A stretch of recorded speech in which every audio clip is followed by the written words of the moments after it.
Imagina tener 7 años, salir a jugar con un amigo y encontrarte con un extraño personaje escondido entre los árboles. Lleva un sombrero puntiagudo, su rostro parece el de un payaso, pero su forma de hablar es completamente inusual. Cuando los niños le preguntan quién es, responde con una frase que hasta el día de hoy nadie ha logrado explicar. Hola, soy de todos los colores. Lo que ocurrió aquel verano de 1973 continúa siendo uno de los encuentros más extraños jamás contados en el Reino Unido. Pero ¿quién o qué era realmente el llamado payaso de Sandown? A lo largo de la historia, miles de personas han asegurado haber visto criaturas extrañas. Algunas describen fantasmas, otras hablan de seres extraterrestres, y existen quienes afirman haber conocido personajes imposibles de clasificar. Uno de los casos más desconcertantes ocurrió en la isla de Wight, en Inglaterra, y sus únicos testigos fueron 2 niños. Durante décadas su relato ha desconcertado a investigadores, escépticos y amantes del misterio por igual.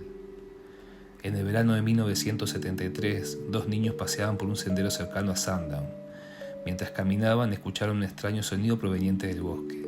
Al acercarse, descubrieron una figura que jamás olvidarán. No parecía un adulto común, pero tampoco un niño. Según su descripción, tenía un rostro similar al de un payaso. La piel era muy pálida.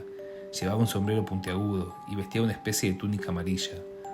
Lo más desconcertante era la forma en que se movía. Sus movimientos parecían rígidos, casi mecánicos, como si cada paso hubiera sido cuidadosamente calculado. Los niños sintieron miedo, pero la extraña figura no mostró señales de agresividad. Al contrario, comenzó a hablar con ellos. Su voz sonaba extraña, como si estuviera aprendiendo a comunicarse. Cuando le preguntaron quién era, respondió algo que se volvería famoso con el paso de los años.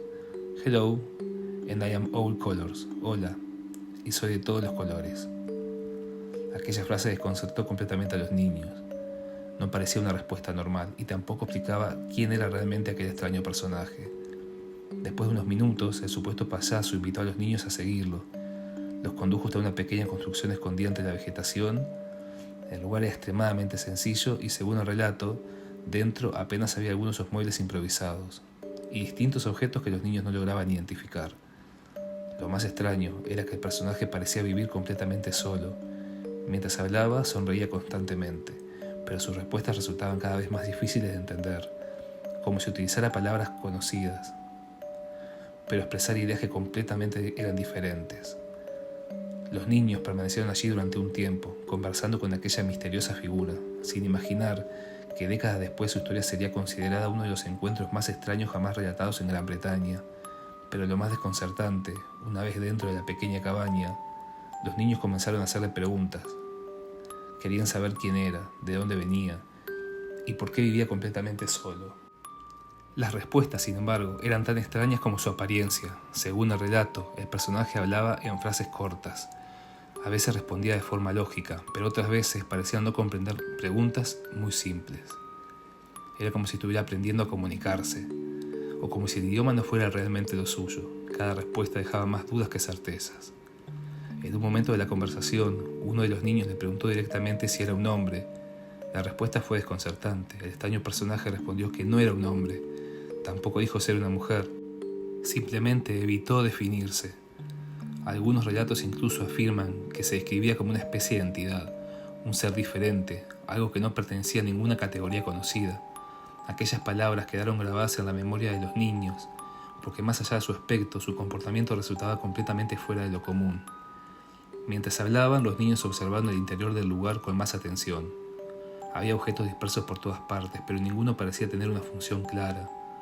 Todo daba la impresión de haber sido colocado allí sin ningún orden. Según los relatos, el supuesto payaso ofreció comida a los niños. No parecía comprender del todo las costumbres humanas y actuaba como si estuviera intentando imitarlas. Cada uno de sus movimientos era lento, calculado, artificial, como si estuviera representando el papel de una persona, sin llegar a entender completamente cómo debía hacerlo. Después de conversar durante un largo rato, los niños decidieron marcharse. El extraño personaje no intentó detenerlo, simplemente permaneció allí, observándolo, mientras se alejaban por el sendero. Nunca más volvieron a verlo. Cuando contaron lo ocurrido, muchos adultos pensaron que todo esto había sido producto de la imaginación. Otros creyeron que los niños habían inventado la historia, pero ellos mantuvieron exactamente la misma versión con el paso de los años, y eso fue lo que lo convirtió en el caso un verdadero misterio. Con el tiempo, la historia llegó a investigadores especializados en fenómenos extraños y desde entonces han surgido todo tipo de teorías, algunas completamente racionales. Con el paso de los años, la historia del payaso de Sandown comenzó a circular entre investigadores de fenómenos extraños, pero existe un detalle importante. Todo lo que sabemos sobre este caso proviene principalmente del relato de 2 niños y de cómo esa historia fue difundida posteriormente por investigadores interesados en este fenómeno. No existen fotografías del supuesto encuentro, no hay grabaciones ni documentos oficiales que confirmen que aquella figura fue vista por otras personas. Eso no significa que los niños mienten, simplemente significa que no contamos con pruebas independientes para verificar lo ocurrido. Y esa diferencia es fundamental. Desde entonces se han propuesto numerosas explicaciones. La primera, y quizás la más sencilla, es que los niños se encontraron con una persona disfrazada, tal vez un artista callejero, un hombre excéntrico, o alguien con algún aspecto tan inusual que terminó convirtiéndose con el paso del tiempo en una historia extraordinaria. Otros creen que la imaginación infantil pudo haber transformado un encuentro real en un recuerdo mucho más extraño, especialmente considerando que los niños tenían una forma muy distinta de interpretar aquello que no comprenden. Pero también existen quienes sostienen teorías mucho más sorprendentes. Algunos investigadores han sugerido que el supuesto payaso podría haber sido una entidad paranormal. Otros hablan de un ser interdimensional, y no faltan quienes creen que se trató de un visitante extraterrestre intentando comunicarse con 2 niños. Hasta el día de hoy, ninguna de esas teorías ha podido demostrarse. A diferencia de muchos relatos sobre ovnis o criaturas extrañas, el caso del payaso de Sandown no gira alrededor de una persecución, ni un ataque, ni un gran espectáculo. Todo ocurre durante una conversación tan extraña que resulta difícil imaginar que alguien pudiera inventarla exactamente de esa manera. Quizás por eso esta historia continúa despertando interés más de 50 años después, porque no intenta impresionar con explosiones o efectos espectaculares, lo hace con algo mucho más inquietante, la sensación de que por unos minutos 2 niños hablaron con alguien que parecía conocer las palabras humanas en otro idioma, pero no su verdadero significado. ¿Qué ocurrió realmente el verano del 73? Tal vez 2 niños simplemente recordaron un encuentro inusual, de una forma muy diferente a como sucedió. Tal vez conocieron a una persona con un comportamiento completamente fuera de lo común, o quizás vivieron experiencias que nunca pudo explicarse. Lo cierto es que el payaso de Sandown sigue ocupando un lugar único entre los grandes misterios modernos, no porque existan pruebas irrefutables de su existencia, sino porque la historia continúa generando la misma pregunta desde hace más de medio siglo. ¿Quién era realmente aquel extraño personaje que dijo hola y soy de todos los colores? Si te gustó el video dale like, compartí y suscríbete.